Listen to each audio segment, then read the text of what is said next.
그 좁은 문 들어가 영생으로 인도하는 그 생명길 갑시다. 오늘 보실 하나님의 말씀은 사도행전 9장 1절에서 19절 말씀입니다.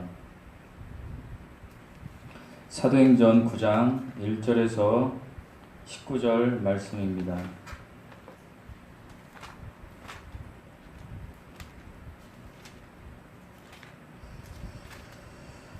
하나님 말씀 제가 읽도록 하겠습니다. 사울이 주의 제자들에 대하여 여전히 유업과 살기가 등등하여 대제사장에게 가서 다메섹 여러 회당에 가져갈 공문을 청하니 이는 만일 그 도를 따르는 사람을 만나면 남녀를 막론하고 결박하여 예루살렘으로 잡아오려 함이라. 사울이 길을 가다가 다메섹에 가까이 이르더니 호련히 하늘로부터 빛이 그를 둘러 비추는지라. 땅에 엎드러져 들음에 소리가 있어 이르시되 사울아 사울아 내가 어찌하여 나를 박해하느냐 하시거늘 대답하되 주여 누구시니이까 이르시되 나는 내가 박해하는 예수라. 너는 일어나 시내로 들어가라. 내가 행할 길을 내게 이를 자가 있느니라 하시니 같이 가던 사람들은 소리만 듣고 아무도 보지 못하여 말을 못하고 서 있더라. 사울이 땅에서 일어나 눈은 떴으나 아무것도 보지 못하고 사람의 손에 끌려 다메섹으로 들어가서 사흘 동안 보지 못하고 먹지도 마시지도 아니하니라. 그때에 다메섹에 아나니아라 하는 제자가 있더니 주께서 환상 중에 불러 이르시되 아나니아야 하시거늘 대답하여 주여 내가 여기 있나이다 하니 주께서 이르시되 일어나 집가라 하는 거리로 가서 유다의 집에서 다소 사람 사울이라 하는 사람을 찾으라. 그가 기도하는 중이니라.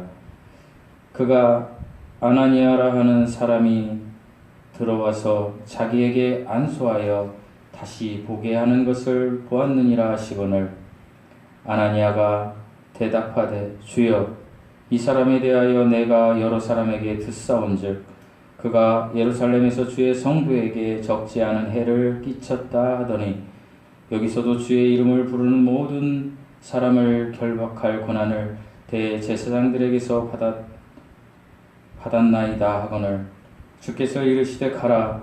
이 사람은 내 이름을 이방인과 임금들과 이스라엘 자손들에게 전하기 위하여 택한 나의 그릇이라. 그가 내 이름을 위하여 얼마나 고난을 받아야 할 것을 내가 그에게 보이리라 하시니 아나니아가 떠나 그 집에 들어가서 그에게 안수하여 이르되 형제 사울아 주 곧 내가 오는 길에서 나타나셨던 예수께서 나를 보내어 너로 다시 보게 하시고 성령으로 충만하게 하신다 하니 즉시 사울의 눈에서 비늘 같은 것이 벗어져 다시 보게 된지라. 일어나 침례를 받고 음식을 먹음에 강건하여 지니라. 아멘. 잠시 기도하시겠습니다.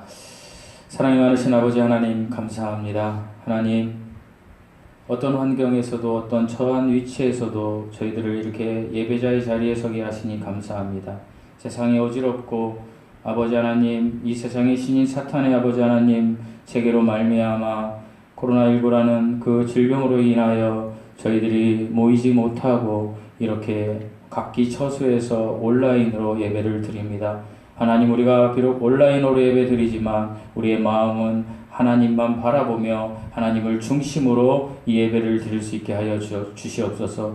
무엇보다도 우리의 마음과 정성을 다하여 하나님께 예배 드릴 때에 우리 하나님 영광 받아 주시옵시고 아버지 하나님 예배를 통하여 저희들은 다시 한번 하나님 앞에 하나님으로만 자족하며 살겠다라고 결단하는 귀한 은혜의 시간이 되게 하여 주시옵소서. 감사드리며 우리 주 예수 그리스도의 이름으로 기도드리옵나이다. 아멘. 세상의 역사가 예수님을 기준으로 AD, 그러니까 기원 전과 BC, 기원 후로 나뉘는 것처럼 성도의 삶도 예수님을 만나기 전과 후로 극명하게 반드시 나누어져야 합니다. 본문은 사울이라는 사람을 통해서 이 사실을 우리에게 명확하게 설명해 주고 있습니다.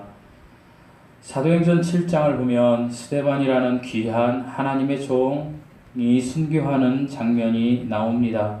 그런데 이 스데반의 죽음에 많은 증인들이 이 사울이라는 사람 앞에 그들의 옷을 벗어서 던지는 사건이 나옵니다. 이것은 스데반의 죽음을 사울이 마땅히 여겼다라는 뜻입니다. 그리고 나서 스데반의 사건과 동시에 이제 사울이 예루살렘에 있는 교회들을 잔멸하고자 그들을 핍박하며 그들을 이제 잡아서 옥에 가두는 일들이 벌어집니다. 그 일들로 인하여 이제 예수 그리스도를 믿던 많은 교회들이, 많은 성도들이 이제 모든 땅으로 흩어지게 됩니다. 이제 예루살렘 지역을 떠나서 이방 땅으로 이제 그들이 피해서 흩어지게 되는 것입니다. 이제 모이는 교회 중심에서 흩어지는 교회의 중심으로 하나님의 사역이 확장되는 것을 우리가 볼 수 있습니다. 근데 이제 9장 2절에서도 예수 그리스도를 믿는 사람을 잡으려고 다메섹으로 이제 사울이 대제사장들의 허락을 받고 이제 사울이 부활의 다메섹으로 가는 도중에 예수 그리스도 부활의 예수 그리스도를 만나는 사건을 지금 다루고 있습니다. 저는 오늘 이 사울의 삶을 중심으로 예수님을 만나기 전에 사울의 삶과 예수님을 만난 후에 사울의 삶, 그러니까 전과 후라는 제목으로 은혜를 나누고자 합니다. 그렇다면 AD와 BC, 그러니까 기원 전과 기원 후에 예수 그리스도가 세계 역사의 전환점이 되듯이 이 세상에 태어난 모든 사람들에게는 무엇이 전환점이 되어야 할까요? 그것은 바로 세상에 태어난 모든 사람은 반드시 복음을 통해서 창조주를 만나야 한다라는 것입니다. 사도행전 22장을 보면 이제 본문 9장 사건에 대한 바울의 스스로의 간증이 나오고 있습니다. 이 구절을 잠시 설명해 드리겠습니다. 이제 22장 3절에 보면 사울된 바울은 유대인으로 자기가 길리기아 다소에서 태어난 사람이라고 합니다. 이 길리기아 다소라는 지역은 오늘날의 터키 중남부 지역의 이첼주 타르수스라는 지역이라고 합니다. 그러니까 터키에서 바울은 태어난 유대인이었습니다. 그는 가말리아의 문화생의 제자였습니다. 가말리엘은 그 당시에 가장 유명한 율법 학자였습니다. 바울은 가말리엘의 제자였고 율법을 통하여 하나님께 매우 열심히 있던 사람이었습니다. 그러던 바울이 이제 하나님께는 열심이었지만 하나님께 열심이었기 때문에 예수 그리스도를 믿는 사람들, 그러니까 그 도가 잘못되었다라고 생각해서 예수님을 믿는 사람들을 핍박하고 죽이러 다니었던 것입니다.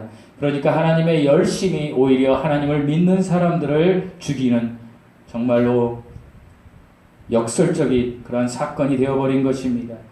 이제 바울은 다메섹으로 이제 향하고 있었습니다. 그의 고향 터키 지역으로 다메섹 쪽으로 가고 있었는데 그때 부활의 예수님이 이제 이 바울을 찾아오셨습니다. 그리고 이 부활의 예수님을 만난 바울은 사울의 삶에서 바울의 삶으로 이제 예수 그리스도를 믿는 사람들을 핍박하던 그런 존재에서 이제 예수 그리스도를 의 복음을 전파하는 사람으로 바뀌어 버리게 되었습니다. 이와 같이 창조주 하나님을 만난 사람들은 반드시 정확한 간증이 있어야 합니다. 정확한 확신이 있어야 한다라는 뜻입니다. 사랑하는 성도 여러분, 하나님은 우리 모두에게 천국의 콘서트 초대장을 보내셨습니다. 이 초대장은 첫째로 성경 말씀을 통하여 우리에게 계시해 주셨습니다. 로마서에서는 이것을 특별 계시라고 합니다. 창세기 1장부터 요한계시록 22장까지 오신 예수님과 다시 오실 예수님, 그러니까 온통 우주 만물에 무한하게 충만하게 계신 우리 주 예수 그리스도 성자 하나님에 대한 이야기가 성경에 있습니다. 이것이 천국 영생 콘서트의 초대장이었습니다. 그리고 성경을 받아들이지 못한 많은 사람들에게 하나님은 사람과 그리고 자연과 우주 만물을 통해서 우리의 영이 죽어있는 양심, 하지만 혼적으로 살아있는 양심을 통해서 창조주 하나님을 알 수 있는 그러한 천국의 콘서트 초대장을 보내셨습니다. 그런데 지금 이 콘서트에 너무나 빈자리가 많이 있습니다. 왜 그럴까요? 이 빈자리는 이미 이와 같이 특별 계시와 일반 계시, 그러니까 우주 만물을 통한 것, 성경을 통한 것과 우주 만물을 통한 것, 그 자연의 위대함을 통하여 하나님을 알 수 있게 한 이 초대장을 모든 사람이 받았지만 정작 그들이 그 창조주 하나님께 나오지 않은 것입니다. 콘서트장의 좌석은 이미 준비되어 있고 원하는 자는 다 오라고 우리 주 예수 그리스도이자 성자 하나님이신 창조주 여호와 하나님이 말씀하셨습니다. 이사야 55장 1절에서 오호 목마른 자들아 너희는 물로 나오라. 돈 없는 자도 오라. 너희는 와서 사 먹되 참으로 와서 돈도 내지 말고 값도 치르지 말며 포도즙과 젖을 사라. 사랑하는 성도 여러분, 하나님은 모든 사람에게 이와 같이 천국 영생의 콘서트 초대장을 보내셨습니다. 오늘 이 자리에서 예배드리는 많은 분들은 이 콘서트 초대장에 응해서 이 콘서트에 오신 분들이라고 저는 생각합니다. 이런 사람들이 바로 성도입니다. 거룩히 하나님 앞에 구별받은 자, 이것이 성도의 뜻입니다. 그렇다면 성도가 되었다면 우리에게 반드시 나타나야 될 한 가지 사건이 있습니다. 성도가 되었다면 반드시 그리스도를 만난 증거가 있어야 한다라는 것입니다. 오늘 예배드리는 여러분에게는 성도가 된 이 간증이 있습니까? 그리고 성도가 된 이후에 그것에 합당한 열매의 증거가 있습니까? 내가 구원받았는지 알 수 있는 것이 명확하게 내 마음속에 있는데 그것은 바로 내 삶의 증거입니다. 하나님의 말씀에 반응하는 바라봄의 증거인 것입니다. 그냥 재미있는 이야기로 제가 한 가지 말씀을 드리겠습니다. 우리 집에 있는 강아지의 이름이 뭉치입니다. 뭉치도 지금 아마 온라인 예배를 드리고 있을 겁니다. 아무 생각 없이. 뭉치가 제가 집에 있을 때 이제 제가 아몬드하고 멸치 이런 것들을 좀 먹습니다. 요즘 이렇게 다이어트 중이기 때문에 아몬드를 잘 먹는데 아몬드 소리가 나면 어디에서든지 어디에 있든지 아몬드를 그 봉투를 여는 순간에 뭉치가 달려 나옵니다. 꼬리를 흔들면서 항상 동일하게 긍휼의 눈으로 저를 쳐다보는 눈이 아주 불쌍한 눈, 애원하는 눈, 간절한 눈으로 꼬리를 흔들며 저를 쳐다봅니다. 그리고 앉습니다. 어제는 제가 이제 삶은 계란을 먹으려고 깔려고 이렇게 깨려고 딱 때리니까 뭉치가 또 달려와서 앞에 앉습니다. 저를 간절한 눈으로 쳐다봅니다. 제 마음에 이런 마음이 있었습니다. 계란은 안 줄 거야 하고 계란을 제가 한 입에 넣고 그리고 제가 이제 제 서재로 성경을 보기 위해서 걸어갔습니다. 그런데 저를 좀 따라오더니 이제 안 따라오는 것입니다. 그리고 몇 시간이 지난 다음에 제가 또 아몬드를 먹으려고 이렇게 또 봉투를 열었습니다. 역시나 뭉치가 와서 그 간절한 눈으로 저를 쳐다보고 있었습니다. 아몬드도 안 줘야지. 그리고 안 줬습니다. 작정한 겁니다. 제가 안 주기로. 그리고 안 주고 제가 이제 조금 시간이 지난 다음에 이제 생멸치, 제가 멸치를 이렇게 이제 몇 개 또 먹으려고 멸치 그 뚜껑을 열었습니다. 멸치 뚜껑을 열자마자 또 당연하게 뭉치가 내 앞에 있었습니다. 그런데 이번에는 뭉치가 내 앞에 있는 것이 아니라 적극적인 표현을 하기 시작합니다. 제가 앉아있는 식탁 의자에서 제 다리 쪽에 기대고 이제 자기의 오른쪽 앞발로 저를 긁기 시작합니다. 소리를 냅니다. 끙끙 대면서 막 긁습니다. 제가 아프든지 안 아프든지 막 긁습니다. 왜 그럴까요? 달라는 것입니다. 그 순간 삶은 계란도 안 주고 아몬드도 안 주려고 했던, 간절한 눈빛을 보내지만 안 주려고 했던 뭉치에게 제 마음이 돌연 얼마나 먹고 싶으면 이럴까, 그런 마음이 들었습니다. 그래서 멸치는 줘야지 하고 멸치 5개를 조각조각 내서 줬습니다. 주면서 제가 한 가지 생각을 했습니다. 하나님을 향하여 내가 이 바라봄의 원칙, 이 간절한 눈으로 주인을 바라보는 강아지의 그 모습과 마음처럼 내가 하나님 앞에 이렇게 하면 한다라면 하나님도 나에게 주시지 않을까. 내가 기도하면서 한 가지 기도를 하고 또 2가지 기도를 하고 하나님 앞에 응답을 기다렸지만 여전히 응답이 없고 현실적인 것에 그대로 환경이 변하지 않는 그 모습을 보며 하나님이 어쩌면 내 기도를 안 들어주실까 할 때 내가 멈춰버렸던 그 기도가 얼마나 많았던가. 이렇게 뭉치처럼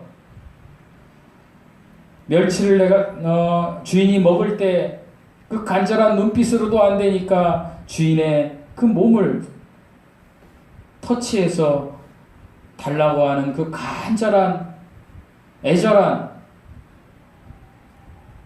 구함이 있다라면 하나님도 나처럼 뭉치에게 멸치를 주듯이 주지 않을까, 이런 생각을 했습니다.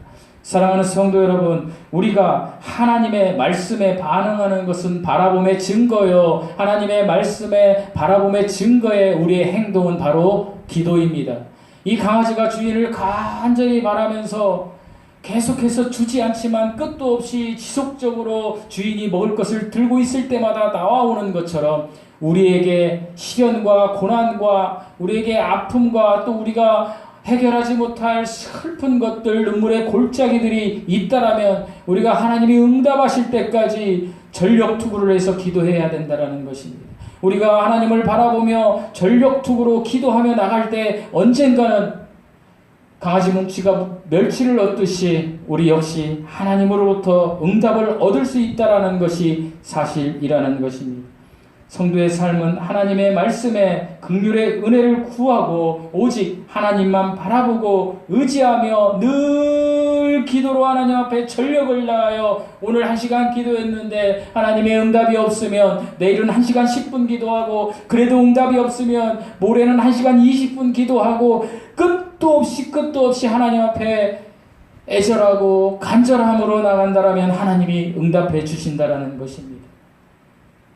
본문으로 돌아와서 바울의 삶은 다메섹 전과 후의 삶이 너무나 명확하였습니다. 이제 2가지로 여러분에게 말씀을, 바울의 다메섹 전과 후의 삶을 소개하면서 말씀을 마칠까 합니다. 첫 번째, 바울의 다메섹 전의 삶이었습니다. 사도행전 22장 19절과 9장 1절에 이 바울의 삶이 나옵니다. 먼저 22장 19절에서 이런 말씀이 나옵니다. 내가 말하기를 주님, 내가 주를 믿는 사람들을 가두고 각 회당에서 때리고, 이것이 바울의 간증입니다. 22장 9절에서 바울이 간증합니다. 내가 말하기를, 이것은 바울이 말한다라는 것입니다. 주님, 예수님, 나 바울이 예수님을 믿는 사람들을 어떻게 하고요? 감옥에 가두고, 그리고 회당, 예배드리는데 와서 때려버린 거예요. 잡아다가. 우리처럼 이렇게 예배드리는데, 온라인 예배드리는데 집에 쳐들어와서 때리고 감옥으로 데려가 버렸다라는 것입니다. 그리고 9장 1절에서는 이렇게 또 얘기합니다. 이것은 바울의 증거는 아니고 이것은 누가가 사도행전을 기록하며 쓴 것입니다. 사울이 주의 제자들에 대하여 여전히 위협과 살기가 등등하여, 저는 이 말씀을 준비하며 첫 번째 22장 19절은 오늘날 코로나19로 인한 우리 지금 남한의 현실에 비유된 것이고, 그 뒤에 사울이 주의 제자들에 대하여 여전히 위협과 살기가 등등하여 이 구절은 지금의 북한 땅의 모습이 아닌가 이렇게 생각해 보았습니다. 무엇입니까? 우리가 지금 코로나19로 인하여 많은 분들이 핍박받고 있다라고 합니다. 교회가 핍박받고 있다라고 합니다. 그것이 맞을 수도 있을 것입니다. 왜 그렇습니까? 사단이 그 배후에 있기 때문입니다. 뭐 대통령이나 이런 사람이 사단이 아닙니다. 이 세상을 다스리는 이 세상 체계의 신 사단이 그렇게 하고 있기 때문입니다. 그런데 오늘날 우리나라를 보면 교회를 핍박한다라고 생각하는 목회자들이 있고 또 교회를 핍박하는 것이 아니라라고 이야기하는 또 목회자들이 있습니다. 그런데 어느 쪽이 많든 저는 TV에 나와서 그들이 정치적으로 떠드는 것은 정말로 옳지 않다라고 생각합니다. 그들은 저와 같은 목회자들은 지금 해야 할 일이 이 사단의 권세를 깨트리기 위하여 우리는 골방에 들어가서 이 현실을 놓고 하나님 앞에 간절히 기도해야 합니다. 우리가 기도함에도 불구하고 이 세상의 신인 사탄이 우리를 공산주의로 몰아가서 우리를 순교의 자리에 앉게 한다라면 거기에도 거침없이 나갈 수 있는 믿음을 달라라고, 그리고 이 땅에 있는 많은 그리스도인들에게 예수 그리스도의 복음을 예전처럼 마음껏 전하고 마음껏 예배드릴 수 있게 해달라고 골방에 나가서 기도해야 된다라는 것입니다. 아직도 그렇게 하지 못하고 유튜브나 어떤 방송 채널에 나와서 이것이 맞다, 이것이 맞다라고 이야기하는 것은 하나님의 뜻이 아니라는 것입니다. 두 번째로 사울이 주의 제자들에 대하여 여전히 위협과 살기가, 사랑하는 성도 여러분, 우리가 예배드린다고 위협과 살기가 있습니까? 아직은 없습니다. 그러나 북한 땅은 어떻습니까? 예배드리면 바로 잡아갑니다. 그리고 위협과 살기가 등등한 그 고토에서 지금 북한 주민들이 살고 있는 것입니다. 그러니까 다메섹 전에 바울의 삶은 이 세상에 예수 그리스도를 믿는 사람들을 핍박하는 것과 동일한 삶이었던 것입니다. 왜 그렇습니까? 예수 그리스도를 만나기 전에는 예수 그리스도를 믿는 사람들이 미울 수밖에 없습니다. 세상 사람들은 예수 그리스도를 믿지 않기 때문에 세상의 법과 도덕에 의해서 모든 가치 기준을 판단하기 때문입니다. 이것은 제가 그동안 누차 얘기했듯이 이 다메섹 전에 바울의 삶과 지금 소개한 이 세상에서 벌어지고 있는 이러한 사람들의 모습은 바로 그들이 거듭나지 않았기 때문입니다. 제가 늘 말씀드렸듯이 몸과 혼으로 계속해서 반응하는 삶을 살기 때문에 이러한 모습이 나온다라는 것입니다. 몸이 보고 몸이 귀를 통하여 듣고 그리고 혼이 생각합니다. 아, 이것은 맞는 거야, 이것은 틀린 거야, 이렇게 생각하면서 몸으로부터 들어온 모든 것을 내가 생각하고 내 본성대로 내 감정대로 느끼는 것을 판단해서 몸으로 나가는 것, 이런 삶을 살고 있는 것이 그들의 모습이기 때문입니다. 사랑하는 성도 여러분, 이 시대가 왜 위기입니까? 예수님을 믿는 사람들마저도, 목사들마저도 이러한 삶을 마땅한 삶으로 생각하며 살아가고 있다라는 것이 너무나 심각하고 위기인 것입니다. 코로나19가 위기가 아닙니다. 몸 이걸로 반응하는 삶을 사는 것이 정말로 위기요, 하나님께서 피눈물을 흘리실 일이라는 것입니다. 이것이 다메섹 전에 바울의 삶이요, 이 땅에 우리가 처한 현실입니다. 구원받지 못한 사람들의 삶입니다. 예수 그리스도의 하나님의 말씀에 반응하지 못하는 사람들의 삶이 이런 삶인 것입니다. 그렇다면 둘째로 바울의 다메섹 후의 삶은 어떤 삶이었을까요? 사도행전 9장 20절에서 이렇게 소개하고 있습니다. 즉시로 각 회당에서 예수가 하나님의 아들이심을 선포하니, 이것이 바울의 다메섹 후의 삶이었습니다. 부활의 예수님을 만난 후의 삶이었습니다. 부활의 예수님을 만난 사람들은 즉시로 각 회당에서 예수가 하나님의 아들이시며, 그러니까 복음을 선포하는 삶을 살았다라는 것입니다. 하나님의 말씀에 자신이 아무것도 할 수 없다라고 고백하며 하나님을 만나서 예수 그리스도의 복음을 전파하는 것이 다메섹 후의 바울의 삶이었습니다. 9장 7절에서 8절 말씀을 보면 이런 말씀이 소개되어 있습니다. 같이 가던 사람들은 소리만 듣고 아무도 보지 못하며 말을 못하고 서 있더라. 그러니까 예수 그리스도가 이제 사울에게만 임한 것입니다. 사울이 땅에서 일어나 눈은 떴습니다. 아무것도 보지 못하고 안 보입니다. 하나님이 막으신 것입니다. 세상 것을 못 보게 막으신 것입니다. 이제 영적 거듭남을 체험하기 위해서 하나님이 세상 것을 보지 못하게 막아버린 것입니다. 그리고 사람의 손에 이끌려 다메섹으로 들어가서 사람의 손에 이끌려 들어갔다라는 것은 무엇입니까? 아무것도 할 수 없는 존재가 되어버렸다라는 것입니다.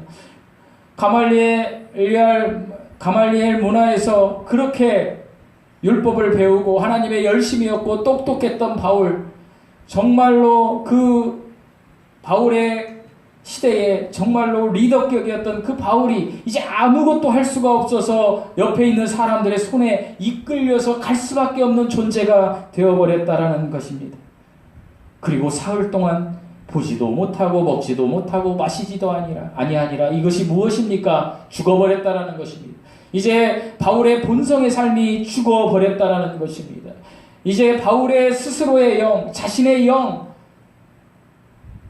자신이 가지고 있던 그 모든 것들은 다 죽어 없어져 버린 것입니다. 자신의 본성이 죽어져 없어버린 것입니다. 이제 하나님의 말씀으로 그가 이제 영이 거듭나서 혼이 구원받아 몸으로 열매 맺는 삶을 살게 되는 그것을 스토리로 이야기하고 있는 것입니다. 사랑하는 성도 여러분, 이 위기에 우리가 그리스도인으로 살려면 우리는 하나님의 말씀을 공급받아 우리의 영이 충만해져서 성령 충만함으로 우리 안에 있는 하나님께서 충만해짐으로 우리의 혼이 다스림을 받아야 됩니다. 우리의 모든 생각이 하나님의 말씀으로 다스림을 받아야 합니다. 하나님의 말씀으로 다스림을 받아서 우리가 우리의 몸으로 반응해야 됩니다. 그러니까 이 코로나19 시대에 우리가 해야 될 것은 바울의 다메섹 후의 삶처럼 우리가 해야 될 이 절대 절명의 간절하고 애절하고 정말로 제가 서두에 소개했던 우리 집 강아지 뭉치처럼 정말로 간절하게 주인 앞에 우리가 나가서 말씀드려야 될, 간구해야 될 기도의 제목은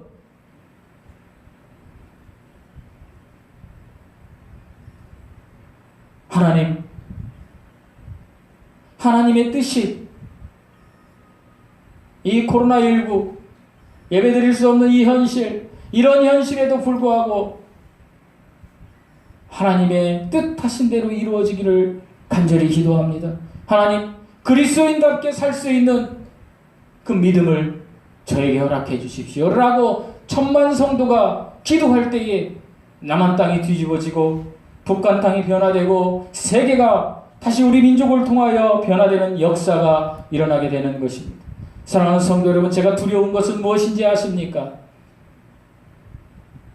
바울 후의 삶을 명확하게 인정받은 그리스도인이라 칭함을 받은 우리들이 바울 전의 삶으로 돌아가는 것이 두렵습니다. 왜 그렇습니까? 지금 하나님 앞에 모여서 예배드리지 않으면 우리는 우리의 한 사람 한 사람의 믿음으로 이 사단의 세상의 세력을 이길 수가 없기 때문입니다. 그럼에도 불구하고 우리는 모일 수가 없습니다. 왜 그렇습니까? 우리가 모여서 예수 그리스도의 복음이 변질되면 안 되기 때문입니다. 예수님이 욕먹으면 안 되기 때문입니다. 그러면 우리가 해야 할 일은 단 하나뿐입니다. 우리 각자 처소에서 기도해야 합니다. 사담으로 제가 직장을 이제 30년을 넘게 다니다 보니 이번 주부터 제가 3주 동안 회사를 가지 않습니다. 안식년입니다. 회사에서 주는 3주의 안식년 휴가가 있습니다. 저는 3주의 안식년 동안 교회와 성도들을 위하여 그리고 목회사역을 위하여 기도하려고 합니다. 정말로 그 어느 때보다도 더 제 마음을 하나님께 두고 기도하려고 합니다. 여러분, 우리는 기도해야 합니다. 기도해야 삽니다. 기도하지 않는 것은 죄입니다. 기도는 하나님의 능력이 나타나는 통로입니다. 이제 우리가 정말로 바울과 같이 다메섹 후에 사건을 경험한 정직한 사람이라면 기도와 말씀의 간절함과 애절함으로 우리의 시간을, 우리의 모든 환경을 드릴 수 있는 사람들이 되어야 합니다. 이럴 때에 하나님이 우리와 함께 하십니다. 이 전과 후가 명확한 삶으로 복된 열매, 예수 그리스도의 증거가 있는 제자의 삶으로 축복된 인생, 남은 인생 하나님께서 함께 하시는 인생이 되시기를 예수님의 이름으로 축원드립니다. 기도하시겠습니다. 사랑의